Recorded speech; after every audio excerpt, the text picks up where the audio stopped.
To those of you who don't know me, my name's Jason Volovar. I am the music director here at St. Joseph's, and this is my brother from another mother, Clay Colley. Him and I have been friends for over 11 years. God bless his soul for being able to put up with me for that long. He was one of my very first mentors, actually, in college. And he is an incredible player all around. He's a great friend. He's a great father, great husband. And he's got an incredible group called Black Wolf and the Thief. If you haven't heard them yet, please take a listen to them. Their music is phenomenal. But I gotta give him credit because he's the one that brought this idea up.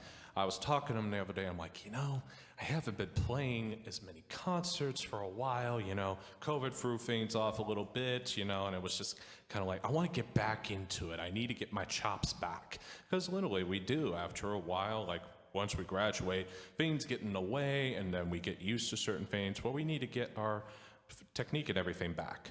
So he said, dude, why don't we do a piano four hands concert? I'm like, oh, that's a great idea. Because first off, you have somebody with you, which always helps. Second, it's when you get to do some of the most fun pieces out there. So I am so happy to do this, and we're hoping to do this probably every year. So really appreciate it, and Clay, I am gonna. Well, hi. Like you said, my name's Clay. I'm not going to talk for too long, but I wanted to let you know sort of the concept, the thinking behind this recital. We did want to title this recital A Tale of Two Cities. And the two cities I'm thinking of when I made the program for this is St. Louis, Missouri, and St. Petersburg in Russia. Why? So November is the birth month of Scott Joplin, who is an American pianist, person of color who brought ragtime. If you're familiar with ragtime, the first piece you heard, The Entertainer, one of his most famous compositions. And Mr. Joplin wrote ragtime for about 20 years, was a champion of that music. That ended up becoming the basis for jazz, which became the basis for rock and other things. So essentially created what we now know as American popular music. November also happens to be the month of the death of Peter Tchaikovsky, most famous for the Nutcracker and a few other ballets that he did, so you're going to hear some selections from him. So that's kind of the idea, a celebration of these two composers that were pretty close to one another. Tchaikovsky died in the 1890s, and that was right about when Scott Joplin was starting his career, so there's some cool parallels, even though their music is vastly different. So we're going to move on to our Tchaikovsky selections. We're going to do 3 selections from the Nutcracker, his most famous ballet, that no one cared about when he released it, actually. It was a total flop, and it was never popular in his lifetime. But after his lifetime became very popular, so we're going to be doing the March, Dance of the Sugar Plum Fairy, and the Russian Dance, the Trepak.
Right on. So we made it. That was the part I was nervous about. Okay. Now it's interesting that we listen to it and think about it as this kind of more classic sounding music, even though it's like a little jazzy. But there's an article from the 20s in a magazine called The Etude asking the question, does ragtime put the sin in syncopation?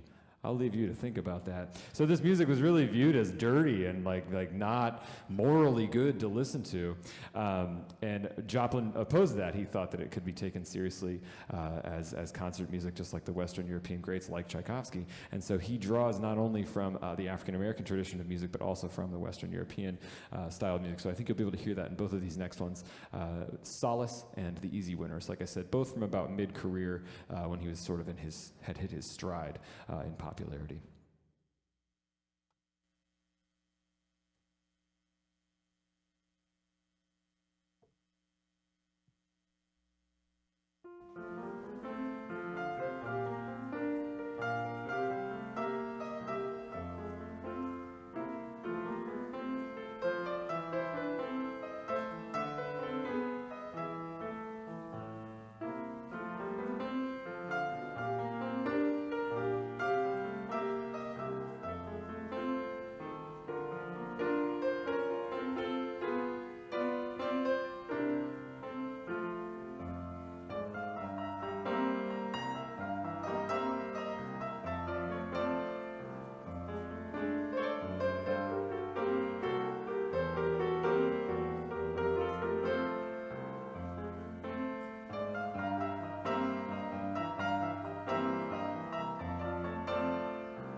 He's like the perfect partner with this. I mean, he just knows how to really just make light of everything, and I couldn't ask for a better player, man.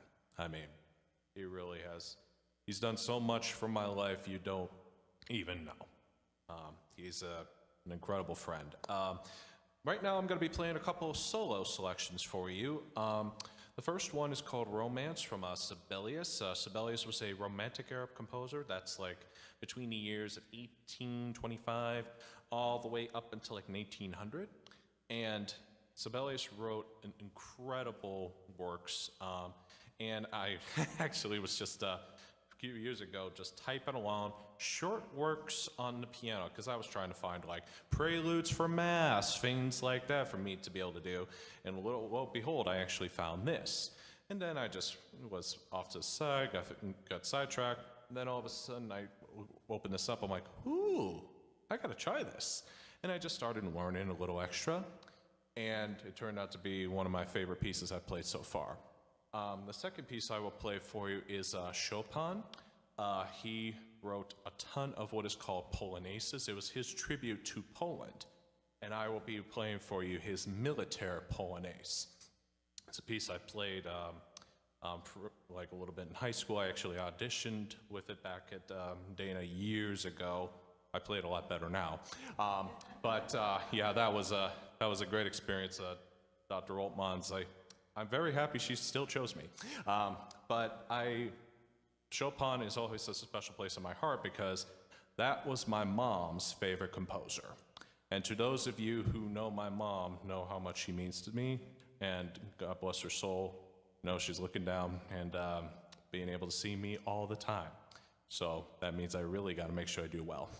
And Chopin turns out to be one of the more difficult piano composers.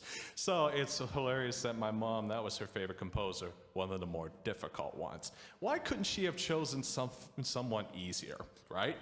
But I love Chopin as well, so I hope you enjoy Romance by Sibelius and Militaire Polonaise by Chopin.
So I'm going to do just two short solo selections myself that kind of encapsulate the whole idea of Tale of Two Cities, the two composers. So Tchaikovsky was most famous for his ballets. That's what most of us know him for. But he did write quite a bit of other music. One thing that I am particularly in love with is something he wrote called The Seasons, which was a commission for him from a musical magazine. And it's this really cute idea where he wrote a piece that was supposed to sound like each month of the year. And so each one has like a little poem that goes with it and like what it's supposed to be about. So it's pretty cool. I'm gonna be doing November, which is supposed to be a troika ride, which is just like a horse carriage, in the mountains of Russia, I guess. I don't know, something like that. So that's a fun little piece. And then I'm gonna be doing the Maple Leaf Rag by Scott Joplin, probably his best known work. It was his second published rag and basically put him on the map. That came out and everybody was like, we got to find out about this ragtime thing. So if you don't know it by name, you'll know it as soon as you hear it. So November by Tchaikovsky, and then Maple Leaf Rag by Scott Joplin.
played that piece before, but I've never played it that fast. So it shows you how good that was.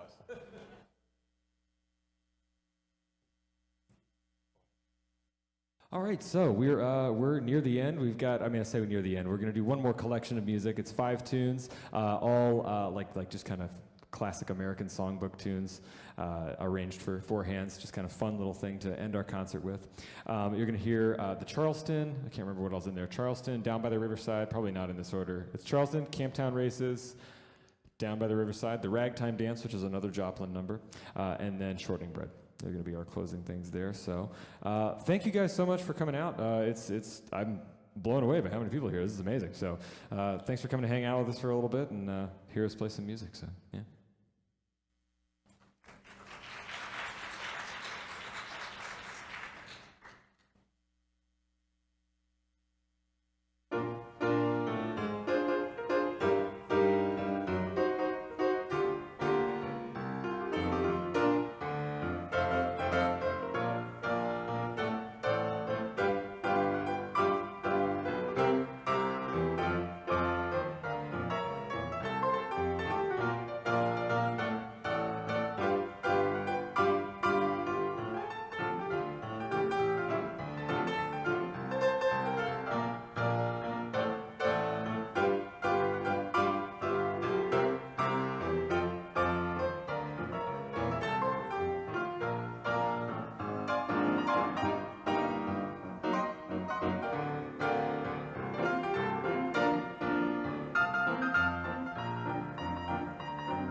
Thank you.